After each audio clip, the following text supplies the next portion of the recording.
Pierre Dantès, bonsoir. Bonsoir. Deuxième édition au niveau du sud de la France des trophées des femmes de l'économie.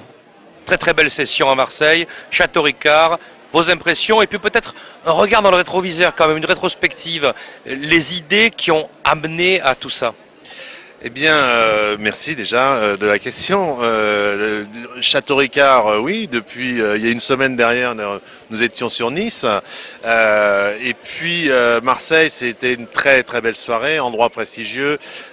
Ricard est un partenaire qui nous accompagne sur toutes les villes, car nous avons un développement très très fort.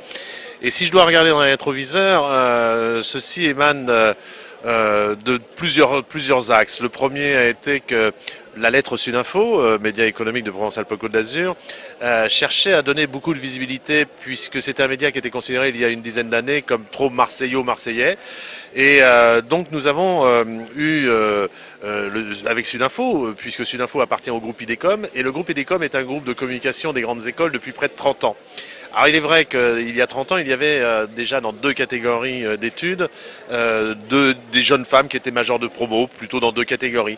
30 ans après, on a toujours des jeunes femmes majeures de promo, mais elles sont dans une dizaine de catégories.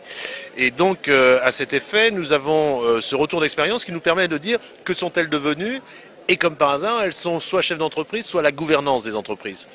Donc, il nous a paru légitime pour un média économique qui appartient, Sudinfo, qui appartient au groupe IDECOM, de lancer, il y a, en 2010, les femmes de l'économie, les femmes qui font l'économie sur l'ensemble des départements que représente la région Provence-Alpes-Côte d'Azur. Depuis, nous sommes cette année sur Nice et Marseille. Nous sommes au mois d'octobre sur Chamonix pour tout Rhône-Alpes. Également au mois d'octobre à Nantes pour tous les pays de la Loire, à Rennes pour toute la Bretagne. Et puis maintenant je regarde plus trop dans les rétroviseurs, la genèse est partie, j'ai un environnement familial féminin très important avec des liens chefs d'entreprise, une fille qui est en master 2 de communication événementielle pour les entreprises. Donc la famille est constituée d'un environnement qui réussit beaucoup aussi au niveau des entreprises. Et donc à cet égard, la continuité appuyée par nos partenaires nationaux, Generali, Ricard, l'école Tudon, le Figaro Économie, le groupe Lagardère avec elle Paris Match, les SDAC, bien sûr Stéphane, bien sûr les SDAC sur le plan régional, pas encore national, mais bon, bon courage pour le moment. Il faut avoir de l'ambition et notre ambition, écoutez, l'an prochain ce sont 10 villes. Puisque nous arrivons sur Bordeaux, Toulouse, Montpellier, Strasbourg et Lille, en plus des villes que je viens de vous citer, et avec certainement une grande finale nationale à Paris pour montrer à l'ensemble parisien que sur les territoires il se passe de très très belles choses avec de très très belles lauréates.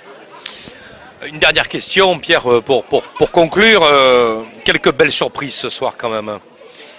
Des lauréates que j'ai trouvées elles-mêmes étonnées, parce qu'elles se sont dites très jeunes et qu'elles ont vu des dames plus âgées qui n'ont pas eu le prix. Et elles se sont dit, il se passe quelque chose pour moi ce soir. Qu'est-ce que vous dites à toutes ces femmes ? Alors il se passe réellement quelque chose, déjà bravo à toutes ces femmes, mais il se passe réellement quelque chose dans le monde économique où au-delà des chiffres donnés par nos politiciens, quelles que soient les obédiences, mais il se passe réellement quelque chose puisque ces jeunes femmes qui ont été majeures de promo, en réalité elles sont réellement à la gouvernance des entreprises, certaines chefs d'entreprise, certaines très très jeunes, et par rapport à certaines qui sont certainement leurs aînés, mais leurs aînés qui ont déjà tracé la voie et qui sont là pour nous témoigner aussi et donner la force et vigueur à ces jeunes femmes de continuer. On a de plus en plus de jeunes femmes entrepreneurs et c'est ce qui fait la richesse des territoires et c'est ce qui fait ces parcours remarquables de ces femmes qui réussissent. De la solidarité entre femmes ? Je pense qu'il y a une grande solidarité et par contre, moi ce que j'ai pu observer depuis que j'ai lancé ces trophées, c'est que les femmes sont très très discrètes. Et dans leur discrétion, on obtient beaucoup de dossiers de candidature au bout de la 3e année.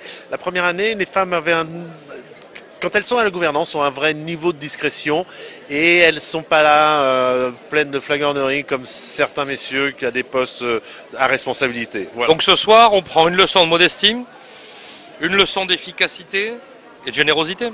Ah oui, je pense que ce sont les 3 mots qui représentent vraiment ces trophées et la continuité de ces trophées où je continuerai aussi à avoir beaucoup d'humilité devant ces beaux parcours de femmes. Merci Pierre Dantès. Merci. Et à très bientôt. Merci à l'ESDAC, merci à Stéphane.